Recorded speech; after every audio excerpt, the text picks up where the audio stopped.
Good morning, everyone. It's my pleasure to announce this year's recipient of the Charles Taylor Award for Excellence in Policy Research. In recognition of Taylor's legacy, this award is presented annually to a researcher whose work has made a meaningful contribution to public policy debates that advance a more just Canada. This year's recipient is Richard Gilbert.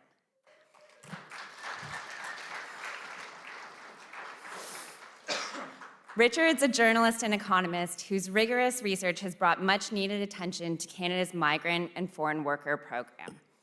Through a series of comprehensive reports that are commissioned by the Laborers International Union of North America, Richard's analyzed economic, legal, and political impacts of the temporary foreign worker program and the international mobility program. His work has exposed systemic exploitation and modern slavery within sectors like construction, bringing to light issues that have often kept in the shadows. Grounded in data and driven by a commitment to justice, his research continues to shape the federal policy discussions and inspires efforts for legislative reform. So please join me in congratulating Richard Gilbert, this year's recipient of the Charles Taylor Prize.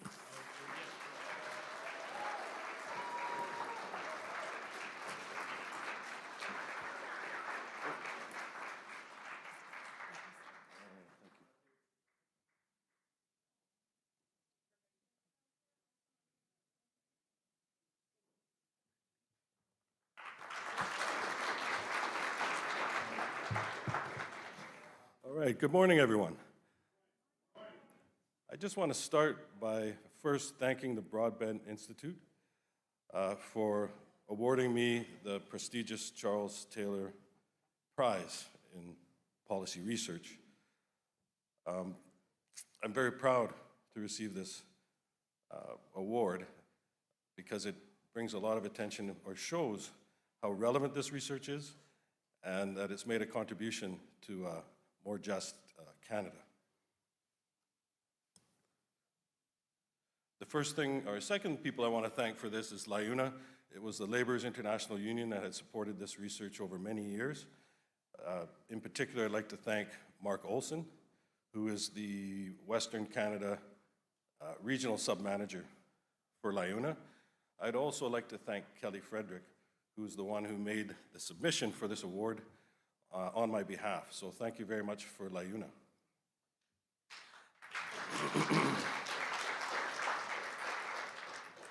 Now, I was commissioned to do 5 research policy studies for LiUNA from the period of about 2016 to 2022.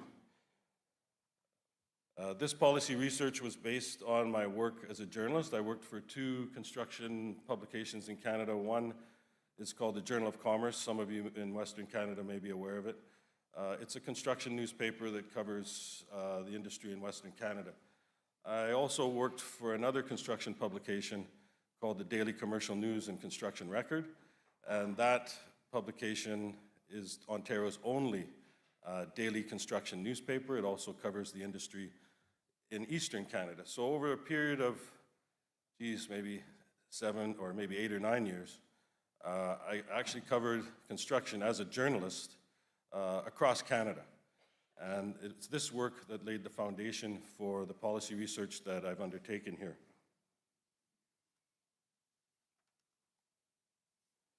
The Temporary Foreign Worker Program and the International Mobility Program are the legal framework that the government regulates participation of migrant workers in the economy. The UN defines migrant workers in these programs as indentured laborers, or what we call modern slaves. It's modern slavery. Public debate on this issue has a few different gaps. One gap is that I think intentionally they've tried to not discuss the International Mobility Program. It's not really well known. It's a little known program, but in fact it is the major program for bringing people in the country on a temporary basis. And then there was another gap in the literature, or just in the research on this area, and that was that very little work had been done on the impact of these migrant worker programs on major industrial industries in the country, including construction. So to fill this gap, I wrote a research paper here. I'll hold it up. This is available, you can see this on the LiUNA website and all the other studies, but this is the work that I produced. And this particular piece of work or research was designed to fill that gap. The title of it is the International Mobility Program and the Temporary Foreign Worker Program, Modern Slavery, Economic Cycles, and National Output. So I looked at data from about 2000 to 2020. So I had data for 20 years on this. Now with the election coming up, I think maybe it's important to point out that the Temporary Foreign Worker Program has been increased, and the International Mobility Program have been increased over a period of 20 years. These increases took place under different federal governments, conservative and liberal. If we look at the data, we'll find that it's about 2002 when the number of temporary workers coming into the country surpassed what we would call the economic class, which is the kind of flagship program for the federal government in terms of bringing in permanent residents. So in 2002, the number of temporary workers surpassed the number of permanent workers in the main immigration program that the federal government uses to bring in permanent workers. A few years later, in 2006, temporary foreign workers or migrant workers in the country, temporary migrant workers, exceeded the total number of permanent residents coming in. So that includes students, workers, their families. I mean, every permanent person that was allowed to come in the country, the number of temporary migrant workers surpassed that in 2006. And that's around the time, in the early period, you've got Jean Chrétien, and you've got Paul Martin. Then you've got the election of Stephen Harper. Under Stephen Harper, the number of people coming in increased extremely fast. It was exponential increase. A lot of that had to do with the economic boom we were going through at that time, which was based on production of oil and resource industries. And there was actually a shift in the Canadian economy where there was more economic activity because of the energy sector and resource extraction in Western Canada. The actual center of the Canadian economy shifted to the west. And along with that shift, we had a huge number of migrant workers coming in during that period. Interestingly enough, 2015 election, Justin, sorry. The Liberals said that the problems with the migrant worker programs was representative of the failure of conservative policy in general. So they were quite critical of the problems with the program. You're probably not surprised to find out once the Liberals were elected, they adopted the conservative policy, protected it from criticism, and then expanded it rapidly. So we find that over the period when Liberals were in power, there was a continued increase in that program. And my data here ends in 2020. We've got data up to 2023, and in the last 3 years, there's been a 130% increase in this program. So the increases under the Liberals, they're comparable to what happened under the Harper government, and they may even be a lot more. So I just want to make that point as we go into the upcoming election on April 28th, that you're hearing a lot of talk about who destroyed the immigration program and what are the problems with migrant workers. Just want people to remember that both parties that were in power are responsible for the problems that have happened under this program, and not to really blame, there's enough blame to go around for everybody. So let's not worry about which party is or isn't responsible for this. We just need to make changes. And that's why I'm so happy to be involved with this summit this week. I met a lot of really hardworking social activists and leadership in democratic institutions and in labor unions. And I look forward to continuing to work with you on this important public policy issue as we move forward. So thank you very much.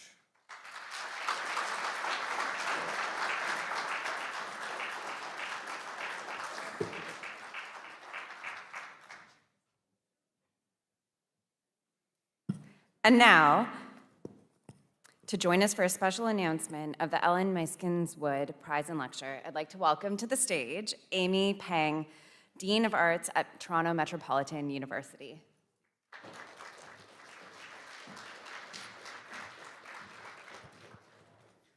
Good morning, everyone.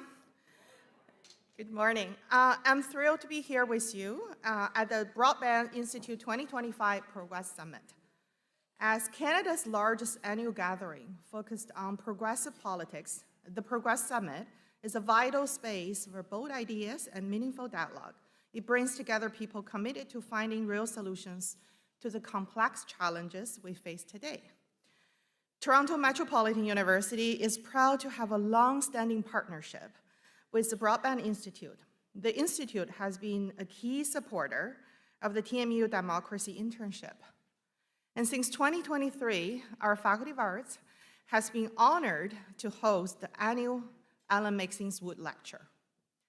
The Ellen Meiksins Wood Prize is a prestigious honor recognizing exceptional contributions by academics, labor activists, or writers working in political theory, social economic policy, human rights, or sociology.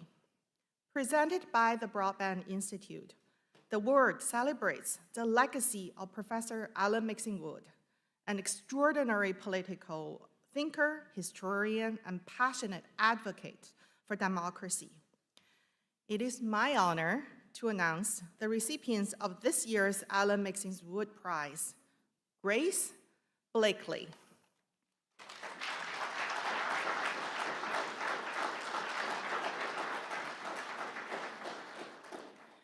Grace is a staff writer at the Tribune magazine, a former economic commentator for the New Statement, and a research fellow at the UK's Institute for Public Policy Research.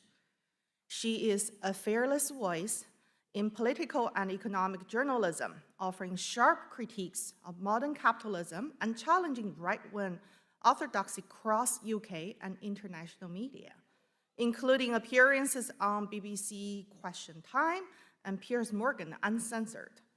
In the spirit of Ellen Meiksins Wood, Grace confronts the deep inequalities of our current system and pushes us to imagine something better.